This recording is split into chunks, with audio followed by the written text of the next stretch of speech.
Hi, I'm Beth and my channel is all about my journey to debt freedom. This video today I'm going to talk about my last week's budget, what I did and what worked out and what didn't.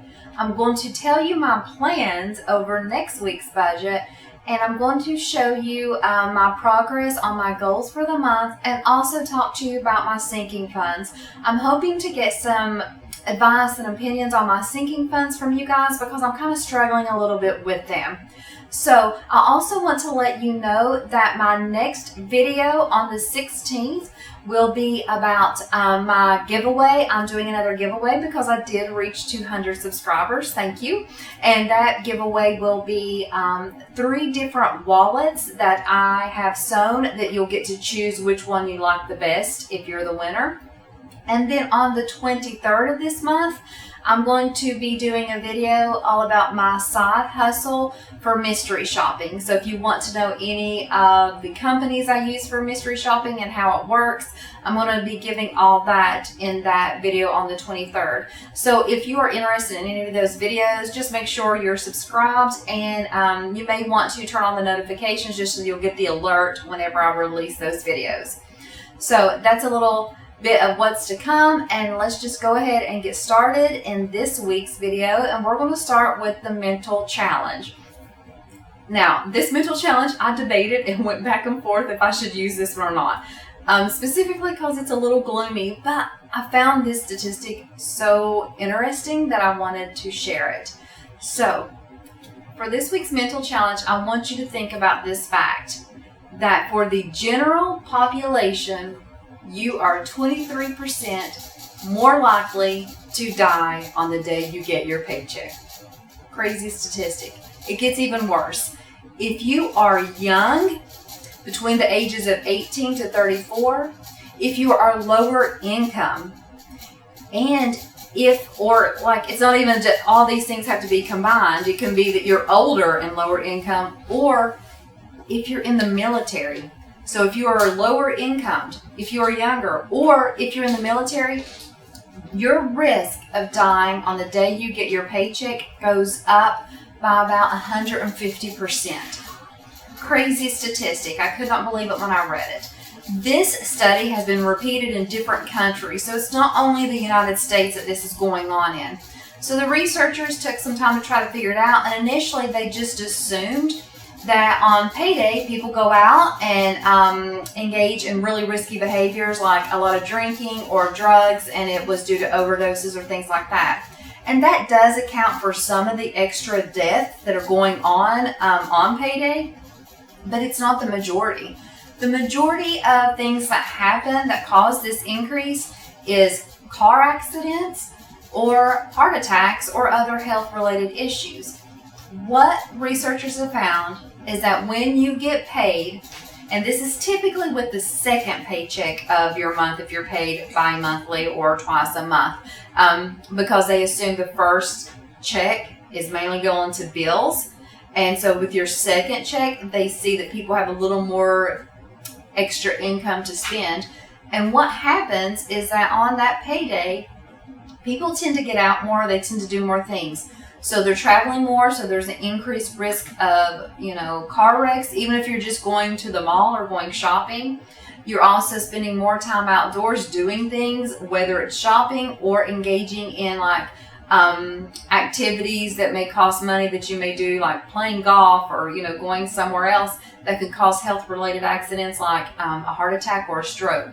So those increases raise your chance of dying on payday. This was a crazy statistic.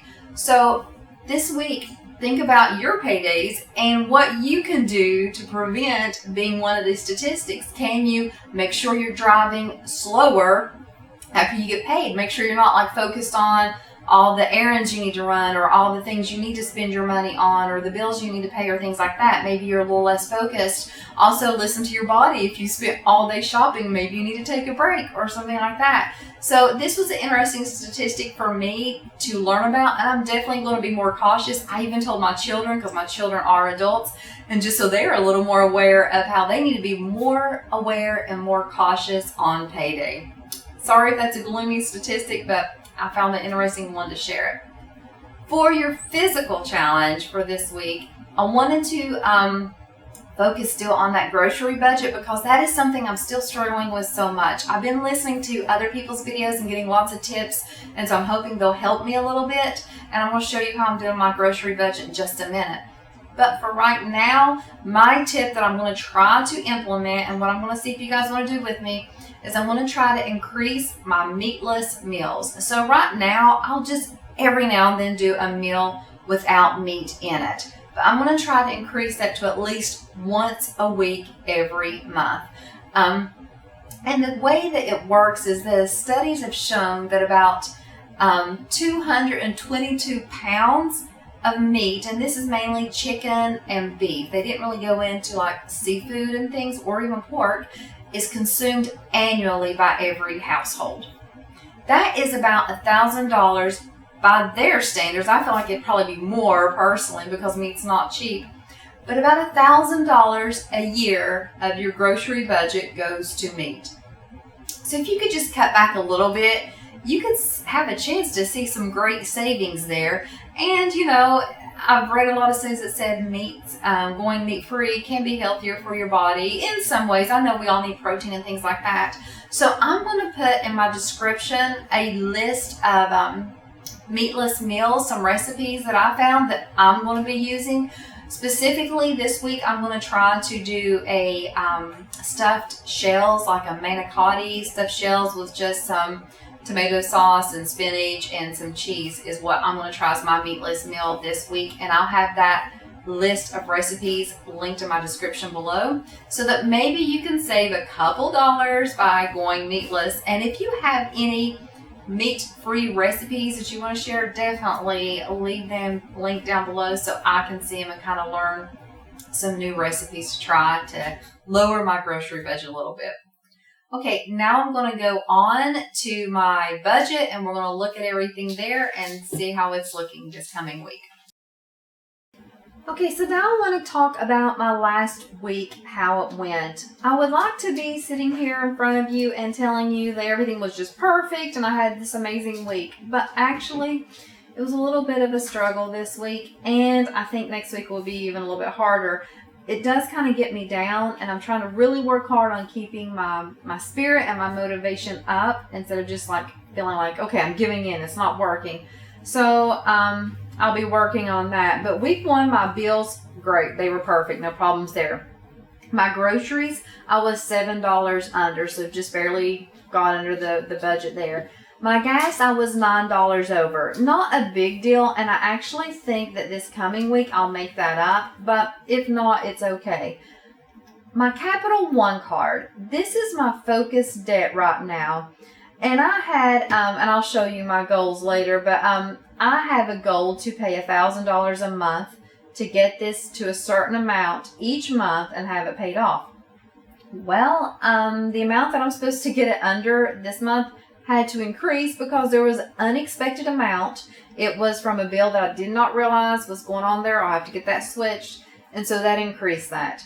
So instead of paying my $250 a week, I was able to pay a little bit extra, but I still have to increase that to $265 a week.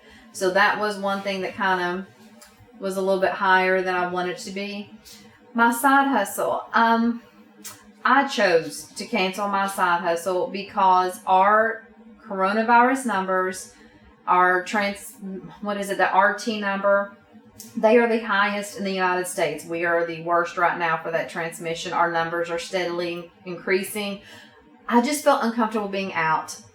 This was a choice I made, and probably a lot of people think I'm crazy for making it, but I was just scared. I was just uncomfortable. So I canceled my side hustle because it would increase my risk. I would have to be out a lot more, and so my exposure was a lot more. So I canceled that. So that means no extra income, which is usually what I pay my debt snowball with, or my extra on my debt. I can pay my bills with my regular income, but that's what I try to use as an extra amount. So that was frustrating. Then on top of that, I had extra expenses. Insurance is an increase of $200 every month. Nothing I can do about that. It's just the way it's going to go. And then I switched cell phone plans with one of my kids. The price really is the same per month, but this plan requires a prepaid. And so you pay $300 for the entire year, which is fine, but I need to come up with that $300. So these were the extra expenses that I'm going to have to start having. And these expenses, I found out about them in week 1, but really they're going to be paid on week 2. So when I look at week 2, my bills, I've already been working on my bills. They're all good. They're all normal. Everything's good there.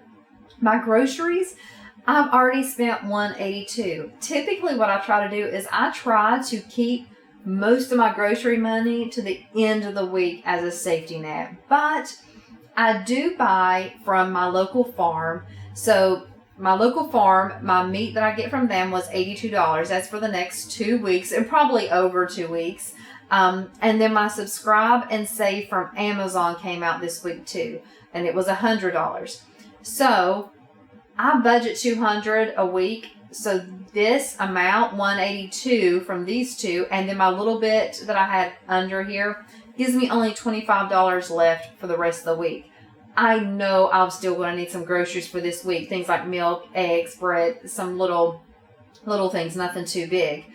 So I'm probably going to go over in groceries. Now, the way I'm going to prevent this from now on is that I'm going to make a cash envelope for my farm and subscribe and save. So my $200 grocery budget, I'm going to take out $20 each week and put in for both of these. So that's going to help me from them. But for this week, I'm going to be over. Next week, I'll probably be under, and I'll try to make up the difference. Also, week 2, I do not expect to have any extra income for the same reason. My side hustle will be canceled.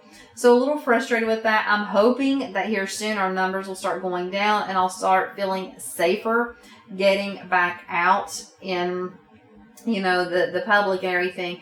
So a little bit frustrating about my numbers so far. But anyway, I'm going to go ahead and show you my update on my goals. I just wanted to be completely transparent and show you a little bit about what's going on.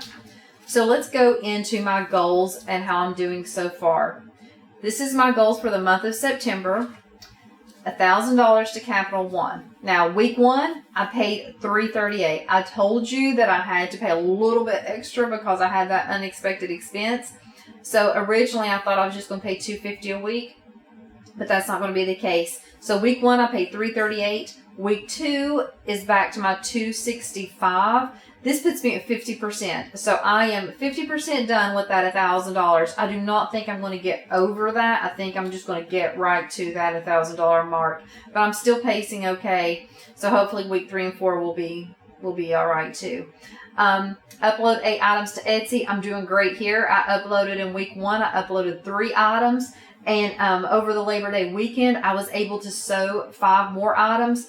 So right now, I'm giving myself about 60% because I haven't uploaded these items yet to my Etsy shop, but I have sewn them. So probably week 3, I'll upload them, and then that will give me only 1 item left, and I know I can get that done in the next 2 weeks.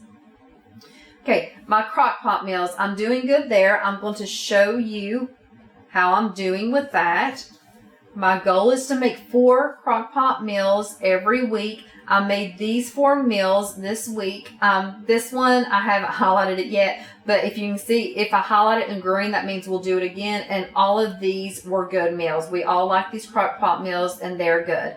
Now, for this coming week, this week that we're in right now, week 2, I am doing crock pot meals, but I may not get to do these meals exactly because I messed up my grocery budget. As you can see, I don't have a lot extra to spend. So I know I'll be able to do my 4 crock pot meals, but it may not be these exact ones. I may have to be just a little bit like going through my pantry and going through my fridge to get them. But still yet, this plan's going well. So I went ahead and said 25% for week 1, and I haven't put in week 2 because I'm not through with week 2 yet. My last goal is to find an extra 100 a week.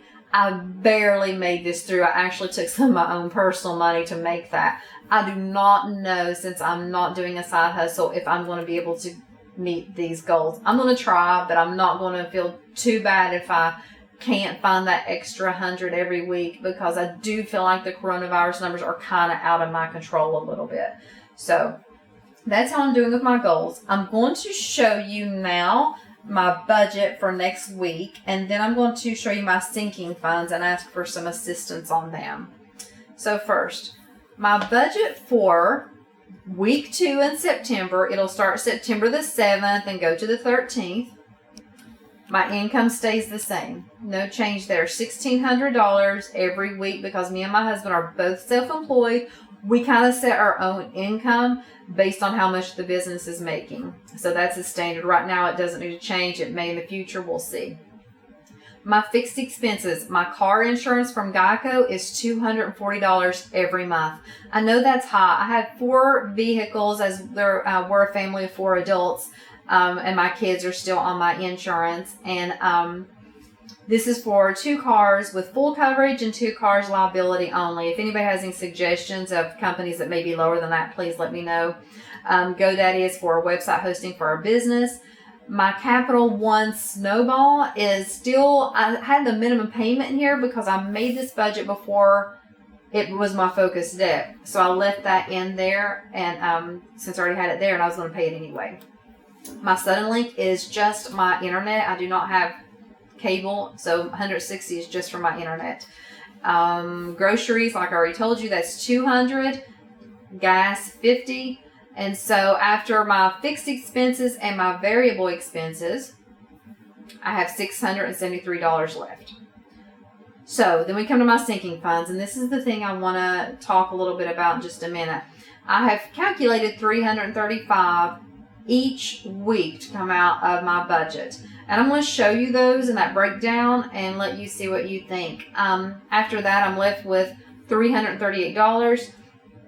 I was going to put that $300 and leave just a $38 cushion, but I was going to put $300 to my Capital One car as an extra snowball payment. Since I just had explained that my one of my cell phone bills is due in full to prepay for the year, and I have a $200 increase in insurance, I think this won't be happening. I'm going to wait and see if I can get anything, but I really don't think that's going to happen. I went ahead and paid the $265 already, but at the end of the week, we'll see if there's any left over to put extra, but it may not be. So this is my budget for the second week in September. But now I want to show you these sinking funds and kind of get your opinions or advice. I am new to sinking funds. I'm going to go ahead and say that. And I'll be honest, right now they're kind of stressing me out a little bit. So this is for 2021. I've already got my sinking funds covered for 2020. My income tax can't change. My real estate property can't change. These numbers are set. Tuition can't change. Christmas could definitely change. I do spend a little more on Christmas, but this includes any traveling, any cooking, even honestly includes New Year's too, but all gifts and everything. But I definitely could change that one. But right now I have that one set at $2,000.